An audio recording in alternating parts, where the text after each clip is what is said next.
why am I reviewing this game if it came out in 2008? Well, this is the first time I got around to playing through the entire game, that's why. I played a stage or two when it was released, but now I've completed it, so I figure I should talk about my experience while it's fresh in my mind. Capcom made a great move when they did this. They went back to the roots of the series, right down to the shitty box art. You gotta love the authenticity. Speaking of that cover, I happen to notice in the corner it says I am 8-bit. I don't know how many of you know this, but that's a retro video game art show. I actually did a few pieces for it a few years back. One of them being this Mega Man Robot Master poster with all the guys from the NES games. Looks like somebody's gonna need to do a new one for Mega Man 9 and 10. I'm always a fan of when companies remake new games in their original styles. Another great example is Contra 4. They could go back and remake classics forever, and I'd buy them as long as care goes into each installment and the gameplay is good. Right now they're remaking DuckTales, which is a cool idea. But my initial reaction to that is I don't like how the graphics are not 8-bit.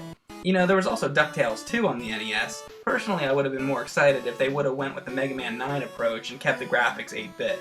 Instead of DuckTales Remastered, they could have done DuckTales 3. Now that would have been cool. But let's get back to Mega Man. For those that are unfamiliar, the classic franchise's release history went something like this. The first 6 were on NES, and those were all 8-bit, and some of the best games for the system. Mega Man 7 was released on Super Nintendo. This had updated SNES-style graphics, but it wasn't part of the Mega Man X series. That was its own thing. Next in the regular Mega Man line of games came Mega Man 8, which was on Sony PlayStation 1, and then finally Mega Man 9 and 10 were released as downloadable content on either the WiiWare, Xbox Live Arcade, or PlayStation Network. I'll be playing on the XBLA. Now that I got all that out of the way, let's see what the deal was with Mega Man 9. For any of you that are totally new to the series, I'd say that you're best off going back and playing the first 4 games on the NES before jumping into this one, but if you do decide to play this first, here's the basics. There's a bad guy named Dr. Wily, but before you can fight him, you have to defeat his 8 robot masters. What's cool is you get to choose which stage you want to go to at the level select screen. After you defeat one of these, you'll be given a weapon upgrade which you can use throughout the rest of the game, and certain weapons will be more effective on different enemies. You'll have to learn by trial and error where and when to use your weapons. The plot of Mega Man 9 goes like this. Mega Man's creator, Dr. Light, is sent to prison for supposedly constructing evil robots. Mega Man suspects Dr. Light's been framed, and he has to clear his name. Of course you find that really Dr. Wily's behind the whole thing. He lied to those originally good-natured robots, and he makes them serve his evil purposes.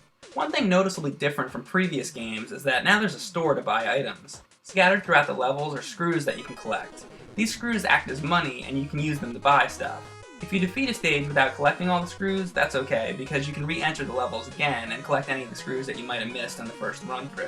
There is one thing I hate about the store though. If you've collected a lot of screws and you want to buy multiple items, for every item that you buy, you have to wait through the same dialogue over and over. It's a minor nitpick, but I find it annoying. Since they decided to bring the game back to basics, they got rid of the Mega Buster, where you charge up your shots, and they went back to the regular blaster from the early games. The charge shot was cool, but personally I preferred the original way. Besides, there's a bonus mode where you can play as Proto Man, and he has the charge shot, so it's win-win either way. One of the things that propels this game to one of the best in the series is the boss weapons. Every single weapon becomes useful at some point during the game. For example, using the tornado blow to move the platforms up, or using the stone weapon to block off the laser beams, creating a path to get by. Looking back, Mega Man 2 was always my favorite Mega Man game. But I will say that that game was dominated by the Metal Blade. Once you had that, most of the other weapons were barely needed. So the usefulness of weapons is actually more balanced here in Part 9. Also, one of the coolest weapons featured in this game is the Black Hole Bomb. Creating miniature black holes to suck an enemy out of existence, that's pretty radical. As far as the graphics go, I found the colors in Mega Man 9 to be more vibrant than any of the NES games. It's just really appealing to look at. All the level design is really good, and a lot of care went into the backgrounds. They included many familiar elements to the level design. For example, on Plugman stage, there's the infamous vanishing blocks. Ooh. While all the levels do feel like classic Mega Man style stages, they went the extra mile and they added some unique new elements to keep it fresh. And all the classic Mega Man characters are in the game. Dr. Light, Dr. Wily, Proto Man, it's everything you'd want. Even Rush is back, and you can use him in either Rush Jet form or Rush Coil form, which hasn't been around in ages. But let's talk about the Robot Masters. I love that they kept them all simple and silly, the way they used to be. Concrete Man, Plug Man, Hornet Man. Yeah, it's stupid, and that's the way we like it. Now of course, for each Robot Master, you'll want to try to find the best weapon to defeat each of them with. For example, with Tornado Man, I found that the Plug Balls work best. When Mega Man has the Plug Balls equipped, his outfit becomes pink. You know, I never really considered this before, but doesn't Mega Man use an arm cannon? If so, shouldn't he just be switching out something on his arm when he's using a new weapon? Kinda like switching lenses on a camera? If that's the case, why does he need to change the color of his whole uniform?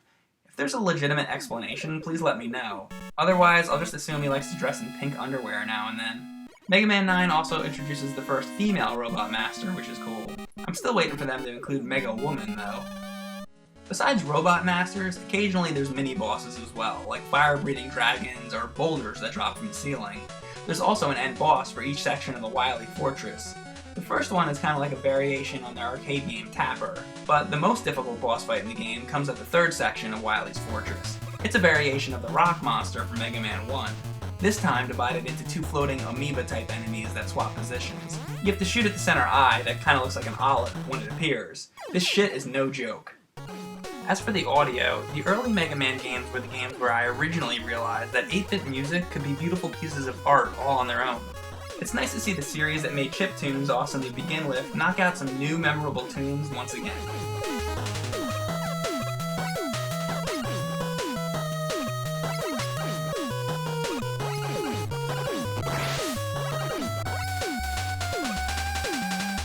I remember when this game came out, people were freaking out because of the difficulty. I always thought the hardest on the NES was the original. I think this game might be slightly harder than the first, but not by much. It's certainly not impossible by any means, especially considering the fact that you can collect all the screws and buy up to 9 E-tanks to get you through. And speaking of difficulty and challenge, if you want to make the game a bit harder on a second run-through, you can use the Book of Hairstyles, which will take Mega Man's helmet off. Because of this, Mega Man takes more damage. You might want to try it if you feel the game's become too easy for you. Unlike some of the other games, you never feel cheated that you're losing because it's the game's fault. When you die, it's because you didn't do good enough. And that's the way it should be. I found Mega Man 9 to be a nearly perfect game. The only flaws that I found were nitpicky type of stuff. For example, during the end credits, Mega Man tells Dr. Wily where he went wrong before, showing the 8 other times that he defeated him. But the graphics don't actually match what some of the previous games look like. For example, Mega Man 7 was a Super Nintendo game. It should have looked like this.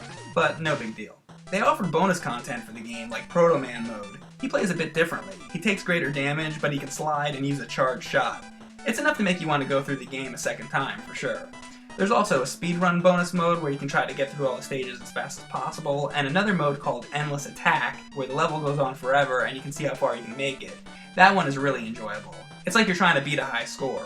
All these extras give the game a huge replay value, but the regular game on its own is fun enough that you're going to want to play it again on its own. Going back to the NES games again, by the time they got to Mega Man 5 and 6, the series was running out of steam. Somehow, they weren't quite as good as the first few games. Mega Man 7 and 8 were pretty good, but they weren't in the 8-bit style, so they didn't really feel like true sequels to me. I feel like Mega Man 9 was the first time they got it truly right since the early games. If there's still anyone on the fence about this game, I'd say it's worth the money. And for those of you that may have tried it when it came out but thought it was too hard, go back and give it another shot because it really isn't as impossible as it was made out to be.